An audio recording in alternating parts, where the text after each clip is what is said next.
नमस्कार दोस्तों, स्वागत है आप सभी लोगों का आर एस बाबा पर। दोस्तों, आप लोगों को पता है कि ड्रग्स का रैकेट बहुत ज्यादा बड़ा है। जब हम लोग बात करते हैं गोल्डन ट्रायंगल की, गोल्डन क्रिसेंट की हम लोग बात करते हैं, तो भारत के इर्द गिर्द जो है वो हम लोग दोनों को पाते हैं। लेफ्ट हैंड साइड के अंदर अगर हम लोग देखें तो अफगानिस्तान, पाकिस्तान, ईरान, ये सब मिलके जो है वो गोल्डन ट्रायंगल को कंप्लीट करते हैं, जबकि कंबोडिया, थाईलैंड, लाओस, म्यांमार, ये सब मिलकर गोल्डन क्रिसेंट जो है उसका निर्माण करते हैं, जहां से भारत के अंदर ड्रग्स सप्लाई होता है। तो आज हम लोग बात करने वाले हैं कि भारत के अंदर 600 करोड़ की ड्रग्स जो है वो पकड़ी गई है। आखिरकार ये पूरी की पूरी खेप कहां पर जा रही थी और भारत के द्वारा एक सर्च ऑपरेशन चलाकर इसको पकड़ा गया है। यहां पर आप लोग देख सकते हैं कि लगभग 14 लोग जो है जिनको पकड़ा गया है, और इंडियन कोस्ट गार्ड जो है वो यहाँ पे पीछे की तरफ खड़े हैं। यहां पर एक टर्म लिखी हुई है ICGS राजरत्ना, जो कि भारत का कोस्ट गार्ड का एक जहाज है जिसके द्वारा सर्च ऑपरेशन करके इसको पकड़ा गया है। तो चलिए जानते हैं आखिरकार इसके अंदर था क्या। बेसिकली ये पहली बार नहीं है, इससे पहले भी कई बार जो खेप है ड्रग्स की वो पकड़ी गई है, पहली बार नहीं है। जैसे अभी हम लोग देख रहे हैं कि 600 करोड़ रुपए की खेप पकड़ी गई है, लेकिन इससे पहले 1000 करोड़ रुपए की पकड़ी गई थी। इससे पहले 1200 करोड़ रुपए की जो है वो खेप पकड़ी गई थी, है ना। करोड़ लगा लीजिएगा इसके आगे, बहुत बड़ी रकम है। तो आप लोग देख सकते हैं कि आए दिन जो है वो ड्रग्स के बहुत बड़े हैंडलर जो है उनको कैप्चर किया जाता है, और मेनली ये होता है इलेक्शंस के टाइम पर। इलेक्शंस के टाइम पर हम लोग देखते हैं कि ड्रग्स लीकर वगैरह ये तमाम चीजें जो है वो सप्लाई होती हैं। इकोनॉमिक्स टाइम जो है इसने इसको कवर किया है कि drugs worth 600 crore seize from Pakistani boat off Gujarat coast, मतलब गुजरात का जो कोस्ट है वहां पर लगभग 600 करोड़ की ड्रग जो है इसको पकड़ा गया है। आप लोग चैनल के ऊपर नए हैं तो जरूर सब्सक्राइब कर लीजिए। देखिए, इस चैनल के ऊपर करंट अफेयर को लेकर हमारा ये इनिशिएटिव है, और आप लोग को पता है कि वन मैन आर्मी ये चैनल है। मैं अकेला इस चैनल को रन करता हूं, लेकिन मैं चाहता हूं कि आप लोग इस चैनल को जरूर सपोर्ट करें।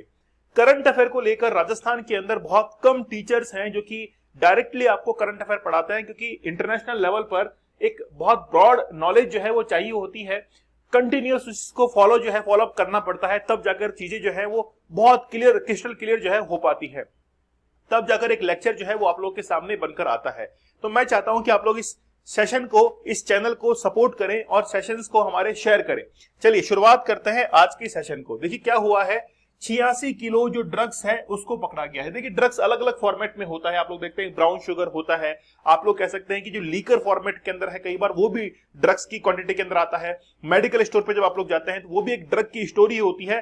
बस बात है कि वो हेल्थ को इंक्रीज करने के लिए, हेल्थ को इंप्रूव करने के लिए वहां पर जो है सेल आउट की जाती है, जबकि ये सब जो है वो हेल्थ को कहीं ना कहीं डिक्रीज करती है।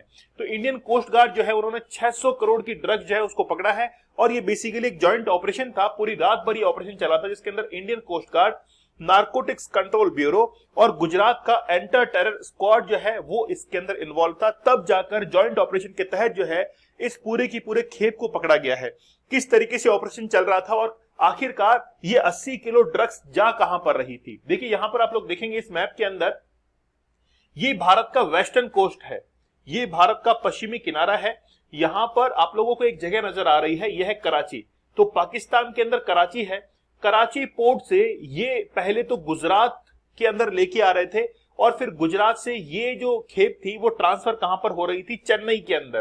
तो चेन्नई फिर ये पहुंचनी थी, और फिर चेन्नई से जाना था इसको श्रीलंका। मतलब भारत के लिए ये पूरी की पूरी खेप नहीं थी, लेकिन भारत से होकर गुजर रही थी। इसका मतलब है कि हो सकता है कि उसका कुछ पार्ट इंडिया के अंदर वो रखते और बाकी जो है वो श्रीलंका के अंदर सप्लाई करते। तो कराची पोर्ट से एक बोट जो है वो निकलती है जिसका नाम है अली। ठीक है, अली एक बोट जो है वो निकलती है जो कि कराची से, उसका काम था कि कराची से लेकर गुजरात तक इस पूरे की पूरे खेप को यहां तक पहुंचाना। फिर यहां से दूसरी बोट जो है उसके अंदर ट्रांसफर किया था, जो कि इंडियन उसके अंदर शामिल थे, और उसका नाम था हैदर। हैदर जो बोट थी वो बेसिकली चेन्नई तक पहुंचाती, और चेन्नई से फिर श्रीलंका जो है वो पूरा का पूरा ड्रग्स का ये खेप जो है वो पहुंचने वाली थी।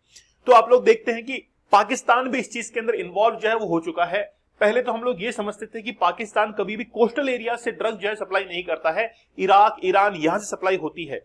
लेकिन आप लोग ये ड्रग्स सप्लाई करना, लीकर सप्लाई करना, ये उन देशों के अंदर ज्यादा देखोगे जहां पर बेरोजगारी ज्यादा है, जहां का यूथ जो है वो मिसगाइडेड है, उनके पास में कोई काम नहीं है, लेकिन बस वो अपने परिवार को चलाने के लिए या फिर पैसा बनाने के लिए, क्योंकि रोजगार तो है नहीं, रोजगार नहीं है तो फिर पैसा बनाने के लिए वो फिर इल्लीगल ट्रेड जो है वो करना शुरू कर देते थे, जिसका एग्जांपल आप लोग यहां पर देख सकते हैं।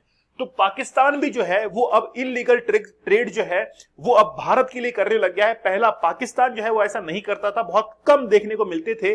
ज्यादातर हम लोग देखते थे कि ईरान से आ रहे हैं, ओमान से आ रहे हैं, उनको हम लोग देखते थे।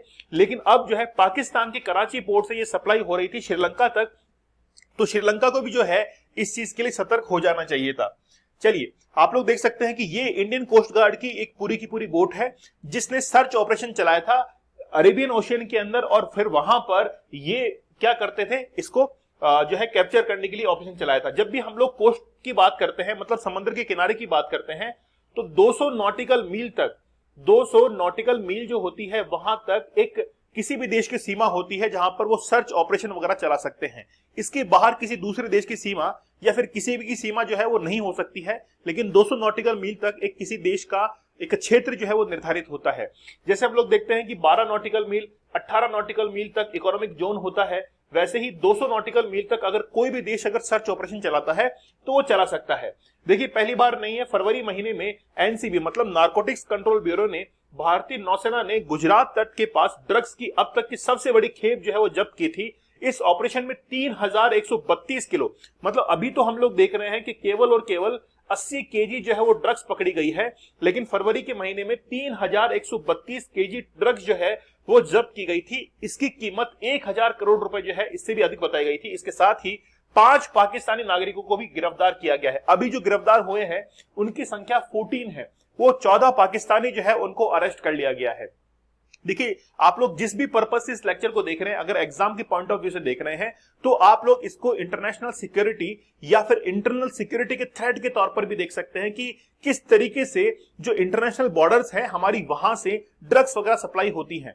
अगर आप लोग वाकई में इसको नॉलेज की बेस से देख रहे हैं तो आप लोग ये देख सकते हैं कि कैसे भारत के जो पड़ोसी देश हैं वो भारत को गिराने के लिए कितना भरसक प्रयास करते हैं। जैसे अभी रिसेंटली आप लोगों ने देखा होगा कि चाइना ने श्रीलंका के अंदर एक पोर्ट जो है उसके थ्रू भारत का जो पूरा का पूरा मैप है, मतलब भारत का जो क्षेत्र है उसके ऊपर निगरानी रखना शुरू कर दिया था। और पहली बार एक शिप जो है वो चाइना ने श्रीलंका के पोर्ट के ऊपर भेजी थी। मालदीव के देख लीजिए, मालदीव जो है वो अभी चाइना से इन्फ्लुएंस है, तो अब भारत के पड़ोसी देशों से कई बार जो है भारत को प्रॉब्लम होना शुरू हो जाती है। और आप लोग देख रहे हैं कि जो भी चाइना के इन्फ्लुएंस के अंदर है, पाकिस्तान है, मालदीव है, श्रीलंका है, म्यांमार देख लीजिए, आजकल वो भी बड़ा जो है इन्फ्लुएंस हो रहा है चाइना से। नेपाल देख लीजिए, नेपाल की डेमोक्रेसी जो है वो बिल्कुल पूरी तरीके से तबाह हो चुकी है, वहां पर अब राजतंत्र की मांग की जा रही है। तो ये जितने भी चाइना से इन्फ्लुएंस है वो कहीं ना कहीं भारत की विरोधी जो है वो चलते रहते हैं। चलिए, लेक्चर कैसा लगा?